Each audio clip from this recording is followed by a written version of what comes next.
এইবার নির্বাচনের আগেই নির্বাচন কমিশনের বিভিন্ন উচ্চপদস্থ অফিসারদের পরিবর্তন, রাজ্যের পরামর্শকে গ্রাহ্য না করা, এই পরিস্থিতিতে এক অন্য অবস্থার সংকেত দিচ্ছে।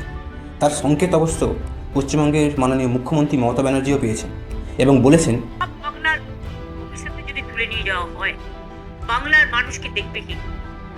আমাদের তো যেহেতু ইলেকশন, এখানে তো অঘোষিত না ঘোষিত প্রেসিডেন্ট রুল করে দিয়েছে।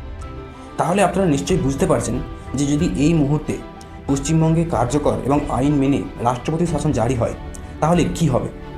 এই ভিডিওর মাধ্যমে আমরা দুটো জিনিস জানব, যে কোন কোন ক্ষেত্রে মানে কোন কোন এসেন্সিয়াল ক্রাইটেরিয়া থাকলেই এই রাষ্ট্রপতি শাসন জারি হয়, এবং 2 নম্বর, যদি রাষ্ট্রপতি শাসন জারি হয় তাহলে পশ্চিমবঙ্গের কি কি পরিবর্তন হবে, মানে পশ্চিমবঙ্গে কি অবস্থা হবে। পশ্চিমবঙ্গ অর্থাৎ আমাদের বাংলা এতটা ধর্মভিত্তিক সেন্সিটিভ এরিয়া যে এখানে দাঙ্গা লাগা কিংবা মারপিট লাগাটা খুবই একটা সহজ ঘটনা।